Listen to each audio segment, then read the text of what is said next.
Gossip, three heroes, ominous footsteps, Kanon, Rio, and I, along with the three knights accompanying us, continued to dive into the dungeon in order to level up, and in the end, we managed to reach the 25th level. After getting to the level where we could best an ogre one-on-one, we gave the dungeon a rest for a while and tried actually defeating monsters out in the wild. According to the three knights, monsters outside were much different from monsters in the dungeon, so it would be better to get some experience fighting outside as well. The dungeon was fun because it was like a game, but I wanted to try fighting monsters outside anyway, so I couldn't ask for anything better. At this point, my stats were like so. Name, Kaito Saito. Age, 17. Job, hero from another world. Level 10. HP 1010. MP 978. Attack, 988. Defense 961. Agility, 953. Skills, appraisal. Item box, holy sword arts. Fire magic. Water magic. Earth magic. Wind magic. Light magic. Lightning magic. Ice magic. I'd leveled up steadily and was now at 10. My HP even passed 1,000. I had heard that one was first rate if any of their stats passed 1,000, so I think I'm growing pretty well. For now, I was the only one with a stat above 1,000, but Kanon and Rio had similar stats, so they would pass 1,000 soon. However, the more we level up, the more we feel the difficulty in leveling up further. Even so, reaching this level after only a single month was probably because we were heroes. Having everyone praise us, saying, "Of course, you're the hero," was both embarrassing and a happy thing. Tomorrow, we would finally be going outside to fight monsters. The request we'd taken from the Adventurers Guild was to destroy a nest of kobolds. This was a request available to those C rank and above. The knights were all C rank, so we were able to take it, since we were partied up with them. Our adventurer ranks were still at D, but the knights assured us that our actual fighting ability was higher. I want to show Louise my good side too. Destroy the kobolds, huh? Leave it to me. We had come to a forest south of the capital.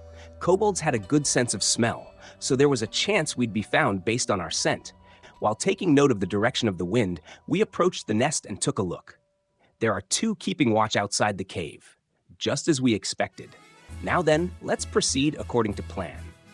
After finishing off those two, throw fire magic inside and thin their numbers. After that, kill the kobolds as they escape the cave. Understood? Leonard explained the plan in a low voice, and everyone nodded their assent.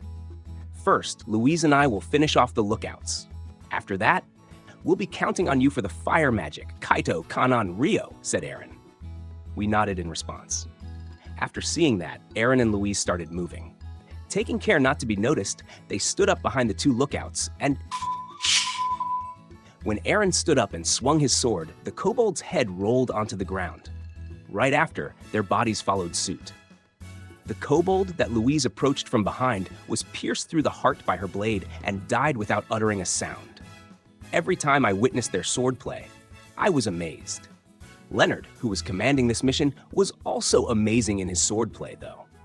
Since I'd only started training in the sword after I came here, my skills with it still weren't great, but I hope to one day get as good as they were. I'll just have to try hard to get as close as I can to those three.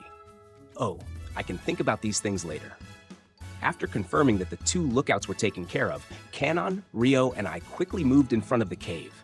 And then the three of us shot our fire magic into the opening. Blazing ball of fire, burn mine enemies to nothing. Fireball! Raging arrow of fire, pierce through mine enemies. Fire arrow! Kanon and Rio cast a fireball, while I cast a fire arrow. Our fire magic flew to the rear of the cave and exploded with a loud boom! The fire's going to burst out. You guys move to the side of the cave. At Aaron's words, we reflexively jumped to the side. Ka! Ka! Wah! Right after we jumped to the side, a large amount of fire rushed through the entrance where we were along with a low sound. It looked like our fire magic was too strong. We stood back up once the fire calmed down. Was it too strong? Looks like. Yeah. Taking a peek inside the cave, the walls were burnt black, and there was no sign of any living kobolds. Leonard, Aaron, and Louise also joined us in checking the cave. Looks like we can count this request finished. Yes, there's no way any of them survived fire magic that strong. You're right. I can't feel anything living. We can probably count this nest destroyed, said the three of them. The three of you did well. We're finished decimating the kobold nest. With that report from Leonard, Kanon and Rio went, "Yay!" celebrating together. Well, we're heroes, at least in title. This should probably be normal, I said, trying to look cool, but inside I was super happy. Thinking that I could fight just as well with monsters on the outside, I gained a little confidence. Nice. Let's keep winning. The next day, while everyone was heading for the Adventurers Guild to take another quest, I noticed a bracelet peeking out of Rio's sleeve that she didn't have yesterday. "What's up with that, Rio?" I asked, glancing at the bracelet. Rio laughed happily in response. "Huh? What's going on? I'm super interested." Kanon must have noticed for the first time too, and joined in. "To tell you the truth, I got it from Leonard," Rio said happily through blushing cheeks. "Ka! That's so nice." "Yeah, how nice. I'm jealous." "You'll be fine. Aaron's looking your way all the time, Kanon. He definitely likes you." I wonder. Somehow it turned into love gossip between the two of them. "I see, from Leonard. Huh? Nice job, Leonard." Not only that, Rio even started calling him Leonard when before it was Mr. Leonard. God damn it, I'll do my best too.